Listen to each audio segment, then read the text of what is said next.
Olá, pessoal, tudo bem com vocês? Espero que estejam todos bem, em segurança. E vamos para mais uma aula?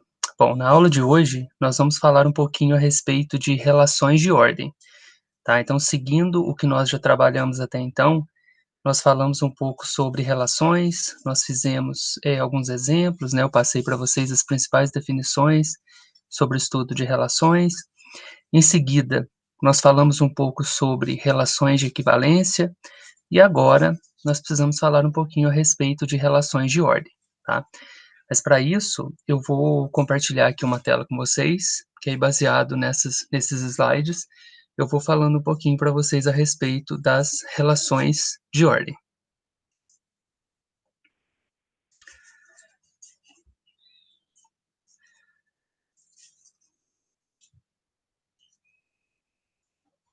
Bom, então nós temos aqui, né, o tópico que nós estamos interessados no momento, que seria sobre relações de ordem.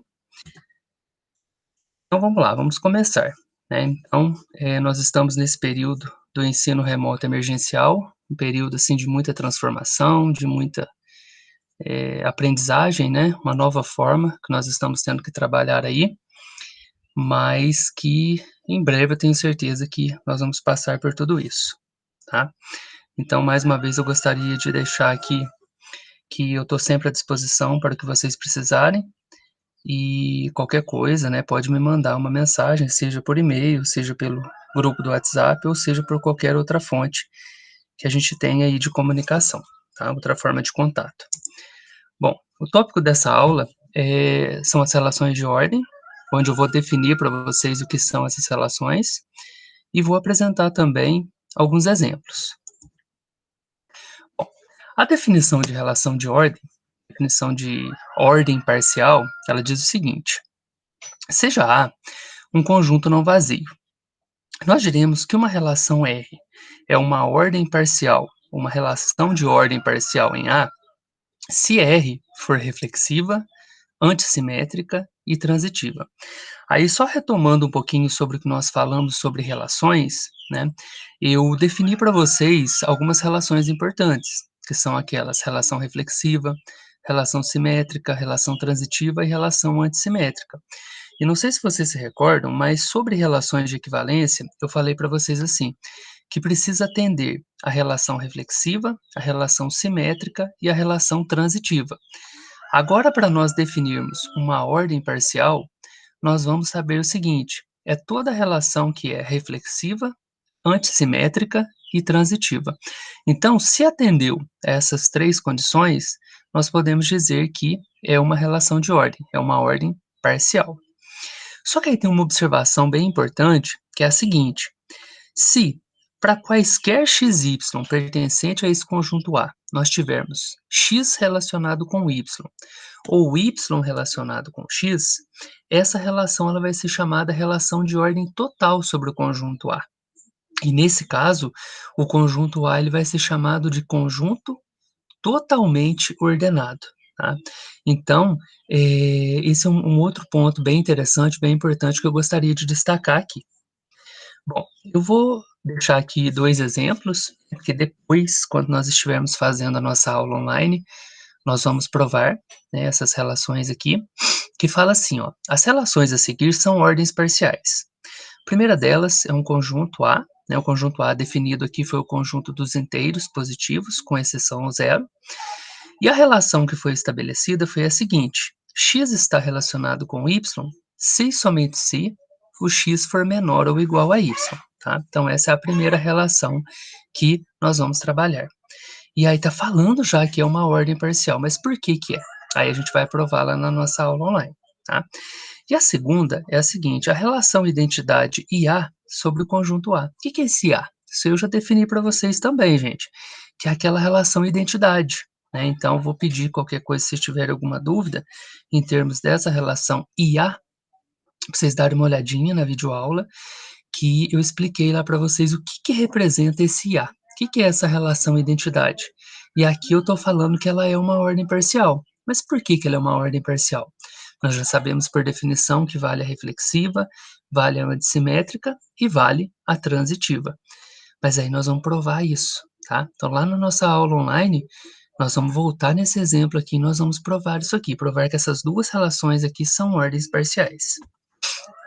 Um outro exemplo importante que eu gostaria de destacar aqui é o seguinte: seja F uma família qualquer de conjuntos e a seguinte relação, um RFFP, onde a gente tem aqui uma relação nessa família de conjuntos. O P é a relação que está sendo estabelecida aqui. Qual que é essa relação? Ela fala assim, ó, P de xy, x está contido em y.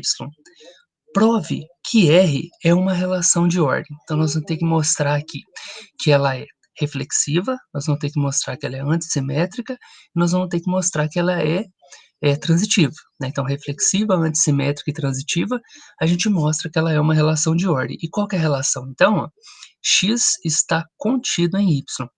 Então, aquela ideia do subconjunto, né? Então, aí a gente vai usar de propriedades da teoria de conjuntos para provar essa relação de ordem aqui, tudo bem? Bom, um outro ponto que eu gostaria de destacar aqui, né, isso aqui são várias definições, isso eu gostaria que vocês tomassem nota, porque isso é muito importante. Se o R for uma ordem parcial em A, então o par ordenado AR, ele é chamado de conjunto parcialmente ordenado.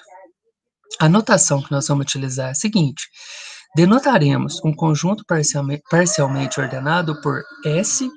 Esse símbolo aqui, ó, menor ou igual, vocês podem ver que ele está um pouquinho diferente do usual, do que a gente está acostumado a trabalhar. Só que aqui, ó, esse símbolo está dizendo que nós temos aqui uma relação de ordem parcial sobre esse conjunto S, tá? Em qualquer caso particular, esse símbolo aqui, ó, ele tem um significado preciso, como menor ou igual, é um subconjunto D, divide, então quer dizer, esse símbolo particular aqui, ó, ele está dizendo para mim qual que é a relação que eu estou trabalhando. Essa relação pode ser o menor ou igual, pode ser um subconjunto D, pode ser a divide, e assim por diante, né? Então, seja A e esse conjuntinho, esse símbolozinho aqui indicando, né, essa ideia da ordem, né, da relação, um conjunto parcialmente ordenado, tá? Então, a gente tem aqui que esse A, mediante essa relação, né, um conjunto parcialmente ordenado, e além disso, seja também o B um subconjunto próprio de A. Então, B, esse conjunto aqui, ó, é uma restrição desse símbolozinho aqui, dessa relação AB, tá? Então, como pode ser mostrado, o B, mediante essa relação, também vai ser parcialmente ordenado. Então, o que está querendo dizer aqui? Se a gente tem esse A menor ou igual a um conjunto parcialmente ordenado e o B é um subconjunto de A, o que vai acontecer é que esse B menor ou igual também vai ser um conjunto parcialmente ordenado. Beleza? Essa é uma outra definição importante, tá? Uma outra definição que eu gostaria de passar aqui para vocês é sobre o que é predecessor e o que é predecessor imediato, tá? Então, vamos considerar um conjunto A com esse menor ou igual, né? Então, essa relação que foi estabelecida sobre o conjunto A, como sendo um conjunto parcialmente ordenado. E, além disso, o x, y, z pertencente a esse conjunto A. Se o x for menor ou igual a y, então o que nós sabemos? Que o x é igual a y, mas também pode acontecer do x ser diferente de y, né? Então, se x menor ou igual a y, então x igual a y ou x diferente de y. Se acontecer do x ser menor ou igual a y, mas o x for diferente de y, então nós vamos dizer nesse caso que o x é um predecessor do y. E nesse caso nós vamos escrever isso aqui, ó, x menor que y, porque o que está falando? Que o x é diferente do y. Um dado y, ele pode ter muitos predecessores, mas se o x for menor que o y e se não existir nenhum z, de forma que o x seja menor ou igual a z, menor ou igual a y, então nesse caso nós vamos dizer que o x é um predecessor imediato de y, tá? Então, depois eu peço para que vocês deem mais uma lida, mais uma olhada nessa definição, é uma definição bem importante, que mais à frente a gente vai fazer uso dela, tá? Um outro ponto que é de extrema relevância quando a gente fala em relação de ordem, é como que a gente vai organizar os elementos, né, de uma relação de ordem. Nós podemos fazer isso quando o conjunto for um conjunto finito, né, obviamente, a gente pode representar visualmente o conjunto parcialmente ordenado através de uma representação gráfica. Nesse caso, uma das possibilidades é utilizar um diagrama que nós chamamos de diagrama de Hasse, tá? Então o que que é esse diagrama de Hasse? Cada elemento do conjunto, ele vai ser representado por um nó ou por um vértice do diagrama. Se o x for um predecessor imediato de y, o nó que representa o y vai ser colocado acima do nó que representa o x. E os dois nós são conectados por um segmento de reta, tá? Então, esse diagrama de Hasse, de uma certa forma, é uma representação gráfica da relação de ordem, como se fosse um grafo, né? Normalmente o pessoal da computação está bem habituado com essa nomenclatura, né? Utilizar grafos, né? Então, aqui uma forma de representar, né, essa relação de ordem seria através desse grafo que nós chamamos de diagrama de Hasse. Então, aqui tem alguns exemplos, né? Então veja bem, considere o conjunto A, ele tem como elementos A, B, C e D, e a relação identidade A, ela vai ser representada pelo seguinte diagrama. Então por que que esse diagrama está sendo representado assim? Porque nós começamos da seguinte forma: cada elemento do conjunto, nós vamos representar por um pontinho. Então, olha lá, um pontinho, elemento A, pontinho, elemento B, pontinho, elemento C, pontinho, elemento D. Só que aqui uma característica importante. Como a gente está falando da relação identidade, é aquela onde cada elemento se relaciona com ele mesmo, tá? E uma característica muito importante do diagrama de Hasse é que a relação reflexiva, ela é omitida. As setinhas, elas são omitidas na representação do diagrama. Ou seja, nós não vamos fazer uma setinha aqui, ó, ligando o A com A, o B com B, o C com C e o D com D. Então, por isso que só vai aparecer A, B, C, D, os pontinhos, né, indicando aí os elementos do conjunto. E, como não tem nenhum segmento aí, né, ligando, significa que nós temos aí a relação identidade. Um outro exemplo aqui, e agora a gente vai ver que tem um segmento de reta por trás, né, é o seguinte: seja o conjunto A dado pelos elementos A, B e C, e F o conjunto das partes de A. Então, aqui nesse conjunto das partes, vamos lembrar do que nós falamos sobre o conjunto das partes, né? Então, o que nós podemos fazer aqui, ó, é a partir desse conjunto A, especificar as partes desse conjunto. Quais são elas? O conjunto nulo, ou o conjunto vazio, o conjunto, ou os conjuntos, né, que possuem apenas um elemento, ou seja, o A, o B, o C, dentro de um conjuntinho. Depois a gente pega as combinações 2 a 2, ou seja, nós vamos pegar AB, AC, BC, e depois o próprio conjunto como um todo, né? Então, um ABC. Então, como que nós vamos representar a seguinte relação no diagrama de Hasse? Qual que é a relação que foi mencionada aqui? X está contido em Y. Por que que essa relação possui esse diagrama de Hasse aqui? Vamos entender.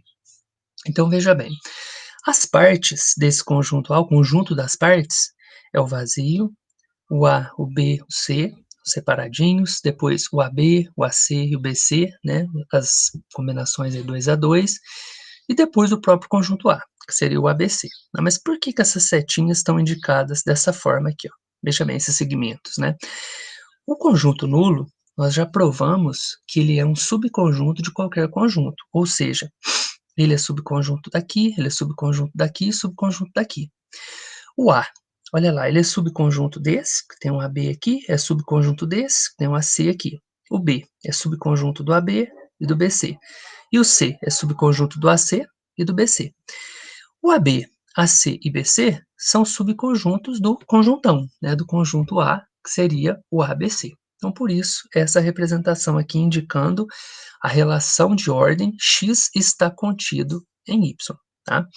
Mais uma vez, na aula online, nós podemos fazer mais alguns exemplos, né, dessa parte gráfica sobre as relações de ordem, mas aqui foram dois exemplos bem pontuais, só para mostrar para vocês como que nós representamos essas relações de ordem, tá? Através desse diagrama, né, o diagrama de linhas, ou também chamado diagrama de Hasse.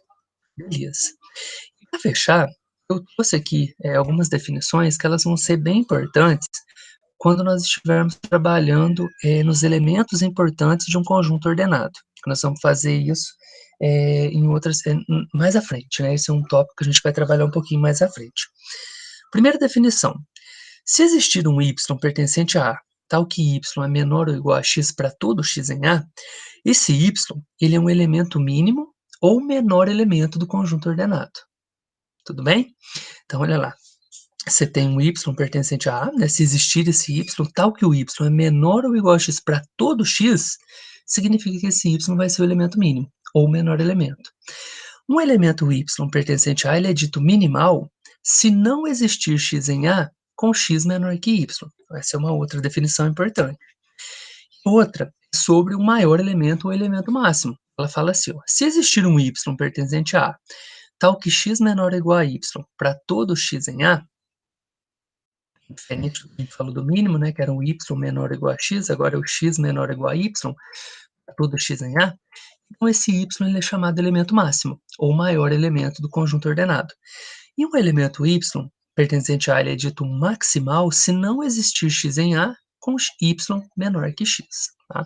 Então, mais uma vez, essas definições, essas últimas aqui, foi só para encerrar essa parte de relações de ordem, mas aí depois a gente vai voltar a falar um pouco mais sobre esses elementos dos conjuntos ordenados, ok? Bom, eu acho que em termos... Vou interromper aqui. Em termos da relação de ordem, essa seria a parte que eu gostaria de passar para vocês nessa aula, né? Então, na aula online, nós vamos falar um pouquinho mais sobre relações de ordem, mas guardem bem isso. Falou que é uma relação de ordem, nós temos que pensar na relação ser reflexiva, ser antissimétrica e ser transitiva, tá ok? Então, nós encerramos por aqui. Qualquer dúvida, estou sempre à disposição. Um grande abraço para vocês.